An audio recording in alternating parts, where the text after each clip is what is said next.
हर दिन 10 लाख से ज्यादा डोमिनोज पिज्जा सड़कों और फुटपाथों से होते हुए आपकी मेज तक पहुंचते हैं। 90 से ज्यादा देशों में फैले 21,300 स्टोर्स के साथ डोमिनोज वैश्विक पिज्जा बाजार में अग्रणी है और पिछले साल इसने लगभग 19 अरब अमेरिकी डॉलर की बिक्री की। लेकिन क्या आप जानते हैं कि ये पिज्जा कैसे बनते हैं? डोमिनोज पिज्जा के उत्पादन के सभी चरणों के लिए यह वीडियो देखें। जब कोई कार्डबोर्ड का चौकोर डिब्बा खोलता है और डोमिनोज पिज्जा की खुशबू सूंघता है, तो वह शायद ही उस औद्योगिक उपकरण की कल्पना करता होगा जिसने उस आटे, सॉस और पनीर को कुछ ही मिनटों में मेज तक सही सलामत पहुंचा दिया। 1960 में स्थापित यह कंपनी दुनिया का सबसे बड़ा पिज्जा डिलीवरी नेटवर्क बन गई, जो हर दिन औसतन 10 लाख से ज्यादा ग्राहकों को सेवा प्रदान करती थी। इसकी शुरुआत मिशिगन के यप्सिलंती स्थित एक साधारण रेस्टोरेंट से हुई थी। टॉम और जेम्स मोनाघन ने $900 के आरंभ से लिटिल डोमिनिक्स खरीदा। कुछ ही समय बाद टॉम ने अपने भाई के शेयर को एक बीटल कार से बदल दिया और व्यवसाय का नाम बदलकर डोमिनोज रख दिया। उन्होंने मेनू को सरल बनाया, कॉलेज के छात्रों को डिलीवरी पर ध्यान केंद्रित किया और एक मजबूत कार्डबोर्ड बॉक्स शुरू किया जिससे कई पिज्जा को बिना कुचले एक साथ रखा जा सकता था, जिससे लंबी यात्राओं में मदद मिली। इस लॉजिस्टिकल उत्साह ने उस औद्योगिक मॉडल की नींव रखी जो आज तक इस ब्रांड को कायम रखे हुए है। महाद्वीपीय स्तर पर स्वाद और बनावट को मानकीकृत करने के लिए डोमिनोज डिलीवरी सेंटर असली पिज्जा फैक्ट्रियां चलाता है जो ताज़ा आटा बनाती हैं, सामग्री को परोसती है और सभी चीज़ों को रेफ्रिजरेटेड ट्रकों में भेजती है। अकेले संयुक्त राज्य अमेरिका में इसकी 18 इकाइयां हैं। कनेक्टिकट स्थित ईस्ट ग्रैनबी प्रतिदिन लगभग 1,26,000 आटे के गोले बनाता है और देश के उत्तर पूर्वी क्षेत्र में 400 से ज्यादा दुकानों को आपूर्ति करता है। ब्राजील में भी यही ढांचा अपनाया गया है। ग्रेटर साओ पाउलो के इटापेसेरिका दा सेरा में 5,000 वर्ग मीटर का एक संयंत्र आटा और अन्य सामग्री तैयार करता है जो विभिन्न क्षेत्रों में स्थित फ्रैंचाइजी तक रोजाना पहुंचती है, जिससे डिलीवरी की लागत और समय कम होता है। यह चक्र आटे के पहले दाने के मिक्सर में पड़ने से बहुत पहले ही शुरू हो जाता है। यह नेटवर्क केवल संयुक्त राज्य अमेरिका में उत्तरी अमेरिका के सबसे बड़े गेहूं आपूर्तिकर्ताओं में से एक आर्डेंट मिल्स मिल से प्रति सप्ताह लगभग 4,000 टन आटा खरीदता है। यही नियम टमाटरों पर भी लागू होता है, जिन्हें मिठास और नियंत्रित अम्लता के लिए चुना जाता है, और पनीर पर भी, जो साझेदार डेयरी फार्मों में उत्पादित होता है, जहां मोज़रेला और सॉफ्ट चीज़ का मिश्रण पहले से कद्दूकस करके ठंडा किया जाता है। टमाटर स्टरलाइज होकर आते हैं और ग्राइंडर से गुजरते हैं, जो बीज और रेशे तोड़ देते हैं। गूदा स्टेनलेस स्टील के कढ़ाई में जाता है, जहां 18 मिनट के चक्र में उसे नमक, चीनी, अजवायन, तुलसी और निर्जलित लहसुन मिलता है। एक जलमग्न टरबाइन बिना किसी परिरक्षक की आवश्यकता के एकसमान बनावट सुनिश्चित करता है।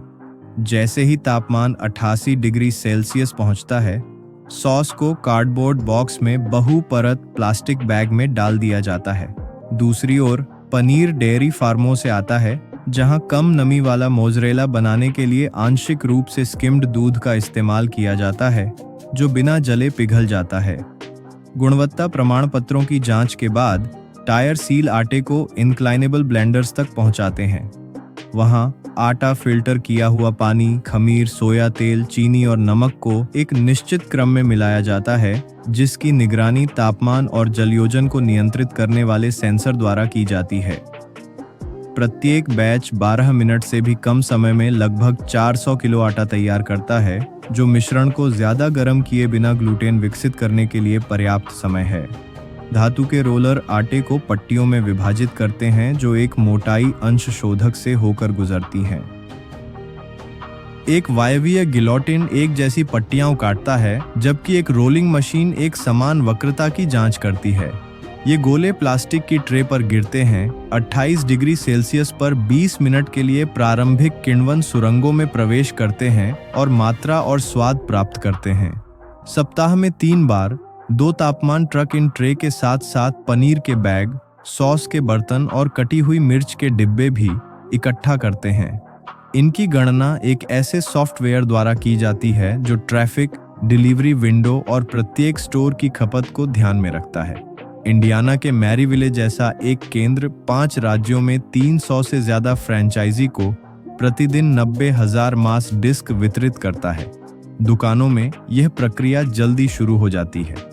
टीम ट्रे उतारती है, मुद्रित वैधता की जांच करती है और सभी चीजों को ठंडे कक्षों में संग्रहित करती है। प्रत्येक गेंद को खोलने से पहले 15 डिग्री सेल्सियस से 21 डिग्री सेल्सियस के बीच तापमान तक पहुंचना जरूरी है। यह प्रक्रिया आमतौर पर दोपहर के मध्य में होती है, जब मांग बढ़ जाती है। इस क्रमिक तापन से दरारें नहीं पड़ती और किनारे की लचीली बनावट सुनिश्चित होती है। पिज़्ज़ाओलो आटे को हाथ से और एक चम्फट धातु की डिस्क से फैलाता है, जो हवा को पूरी तरह बाहर निकाले बिना उसकी मोटाई को एक समान कर देती है। फिर 140 ग्राम सॉस लगाएं, बीच से किनारे तक एक निश्चित मात्रा में, और कंगनी बनाने के लिए 1 सेंटीमीटर का एक खाली घेरा छोड़ दें। सॉस पर 144 ग्राम मोज़रेला मिश्रण की एक परत गिरती है। पेपरोनी, चिकन या शिमला मिर्च जैसे टॉपिंग रंगों के अनुसार कोट किए गए बॉक्स में रखे जाते हैं ताकि आपस में न मिलें। गिनती बिल्कुल सटीक होती है। एक औसत पेपरोनी पिज्जा में 25 रोल लगते हैं, जिन्हें एक समान कवरेज के लिए संकेंद्रित वृत्तों में व्यवस्थित किया जाता है। यह एक ऐसा पैटर्न है जिसे दशकों के प्रशिक्षण के बाद निखारा गया है। सेट को एक इम्पिंगमेंट वैक्स ओवन में रखा जाता है, जिसे 245 डिग्री सेल्सियस तक गर्म किया जाता है। 6 से 7 मिनट तक forced air jet, base action और कवरेज एक साथ चलते हैं।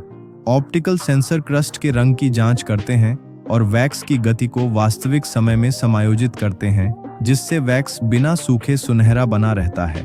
फिर इसे प्रतिष्ठित कोने वाले बॉक्स में सरका दिया जाता है, जिससे कार्डबोर्ड का लगभग 10% हिस्सा कम हो जाता है और क्रस्ट को भिगोए बिना भाप निकलती है। एक अर्धवृत्ताकार ब्लेड एक ही बार में पिज्जा को 8 स्लाइस में काट देता है। हालांकि यह देखने में आसान लगता है, लेकिन इस बॉक्स में बारीक इंजीनियरिंग की गई है। इस कटौती से प्रतिवर्ष हजारों टन कच्चे माल की बचत होती है और परिवहन में उत्सर्जन कम होता है, क्योंकि बॉक्स की बैटरियां हल्की होती हैं।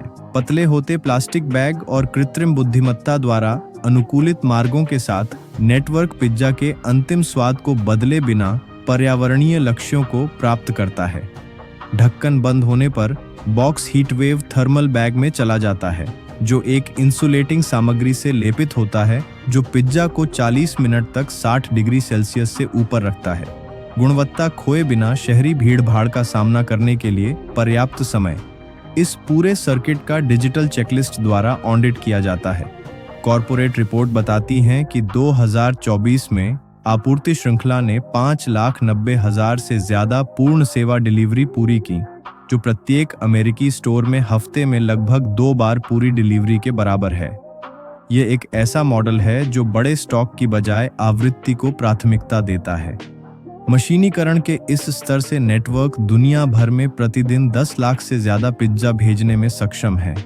और यही आज का वीडियो था। चैनल को लाइक और सब्सक्राइब करना न भूलें।